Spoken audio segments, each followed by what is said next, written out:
যদি কেউ ন্যায্য কথা বলে এবং তারা যদি সংখ্যা একজনও হয় সেটা আমাদের বিবেচনা করা উচিত। সেই ধারণা থেকেই আমরা ঢাকা বিশ্ববিদ্যালয়ের ছাত্ররা যেই দাবি তুলেছে, আমরাও দেখেছি যে এই নির্বাচনে অনিয়ম কারচুপি হয়েছে। সেই জায়গা থেকে বিভিন্ন প্যানেলের সাথে আমরা একাত্মতা পোষণ করেছি যে 28 বছর পরে ঢাকা বিশ্ববিদ্যালয়ে যে নির্বাচন হয়েছে এই নির্বাচন সুষ্ঠু হয়নি, বরং এই নির্বাচনের মাধ্যমে ঢাকা বিশ্ববিদ্যালয়ে একটি কালিমা লিপে দেওয়া হয়েছে। আমরা সেজন্য বলেছি যে এই নির্বাচন পুনরায় দিতে হবে, যেখানে অবাধ সুষ্ঠু নিরপেক্ষ নির্বাচন হবে এবং এই নির্বাচনের সাথে সংশ্লিষ্ট সকল কর্মকর্তা যারা বিভিন্ন বিতর্কিত ভূমিকা রেখেছে তাদের পদত্যাগ করে। সেই জায়গা থেকে কিন্তু শুরু থেকে আমি বক্তব্য দিয়ে আসছিলাম এবং এখন পর্যন্ত আমি আমার দাবি আবারও আপনাদের মাধ্যমে পুনরায় ব্যক্ত করতেছি যে আমরা বলেছি যে এই নিয়মে কী ধরনের অনিয়ম হয়েছে সেটি আমার সহযোদ্ধা তিনি বলেছেন। আর আমি একজন ভিপি পদপ্রার্থী হয়ে রোকেয়া হলে আমি শিক্ষকদের দ্বারাই লাঞ্ছিত হয়েছি, হামলার শিকার হয়েছি। সেই জায়গা থেকেও জাস্ট একটি ঘটনা একদম দৃষ্টান্ত দেখিয়েছি। আর কুয়েত মেট্রো হলের ঘটনাও সবচেয়ে বড় দুটি অনিয়মের ঘটনা আপনারা নিজ স্বচক্ষে দেখেছেন। সেই জায়গা থেকে আমরা বলেছি যে আমরা ঢাকা বিশ্ববিদ্যালয়ে কোনো কলঙ্কিত নির্বাচন 28 বছর পরে চাই না।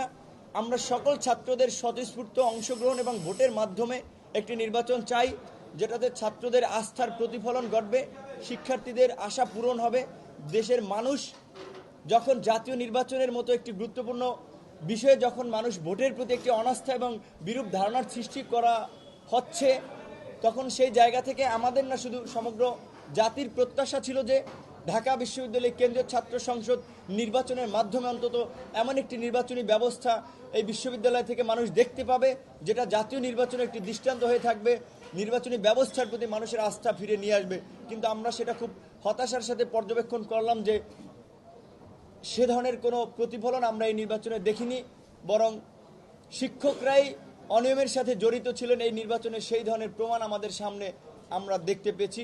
সেই জায়গা থেকে আমি আবারও এই ঢাকা বিশ্ববিদ্যালয়ের যেসব শিক্ষার্থী ভাই বোনেরা আপনারা দেখেছেন যে অনশন করেছিল, রাজু ভাস্করদের সামনে, রোকেয়ালের সামনে আন্দোলন করেছে, তাদের দাবির সাথে আবার একাত্মতা পোষণ করে আমি আমার জায়গা থেকে পুনর্নির্বাচনের দাবি ব্যক্ত করছি। ধন্যবাদ সবাইকে। সেটা কি আপনি ভিপি হিসেবে আপনার কার্যক্রম চালানো অবস্থায় পুনর্নির্বাচন চান?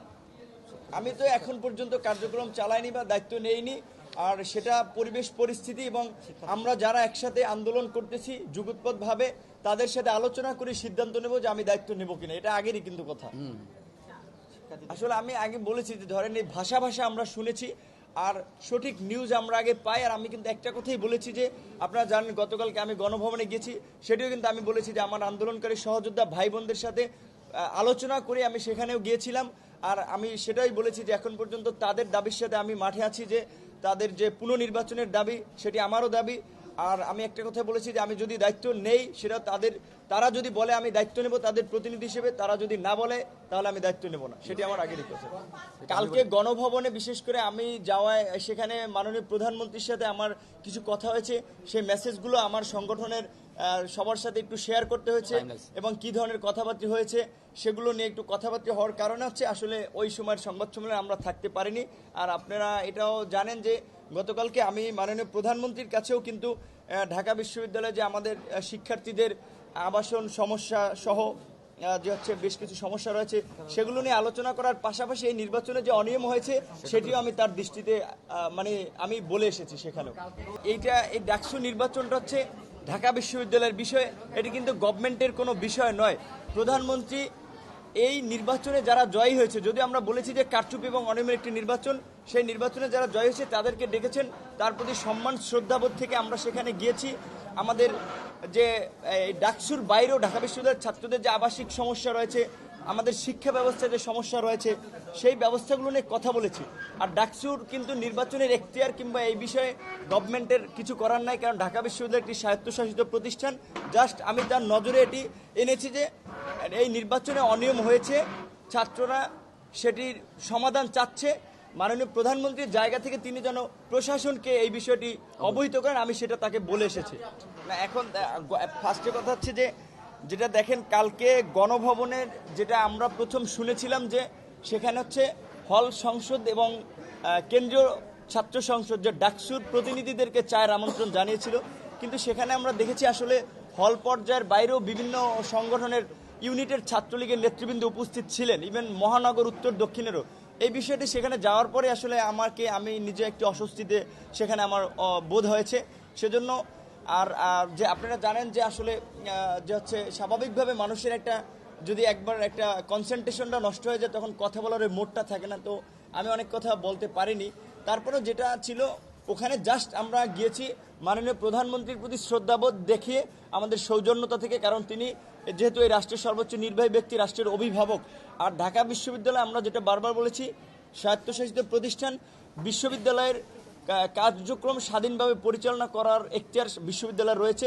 সেই দাবিটা আমাদের বিশ্ববিদ্যালয় প্রশাসনের কাছেই, আর সেটা আমরা তাদের কাছে অতীতেও জানিয়েছি, এখনও জানাচ্ছি। আর আমি সাংবাদিক ভাই বোনদেরকে অনুরোধ করব যে আপনারা আমাকে ভুলভাবে উপস্থাপন করবেন না। আমি যেটা এর আগে বলেছিলাম যে আমরা মনে করেছি যে এত কারচুপি অনিয়মের পরেও হয়তো সমাজসেবা এবং বিপি পদ দুটিতে এত ভোট পড়েছে, যেটা যে তাদের কারচুপির মাত্রা ছিল সেটাতে ব্যালেন্স করতে তারা পারেনি। সেই জায়গা থেকে বলেছিলাম যে অন্তত এই দুটি পদের নির্বাচন না হলেও বাট অন্যগুলোতে হওয়া জরুরি। কিন্তু আমরা দেখেছি যে শিক্ষার্থীরা চাচ্ছে যে সকল পদেই পুনর্নির্বাচন।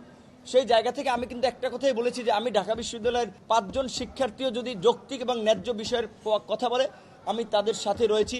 যখন শিক্ষার্থীরা বলেছে যে আমরা পুনর্নির্বাচন চাই, পুনর্নির্বাচন, তখন আমিও তাদের দাবির সাথে কিন্তু একাত্মতা পোষণ করে পুনর্নির্বাচন চেয়েছি।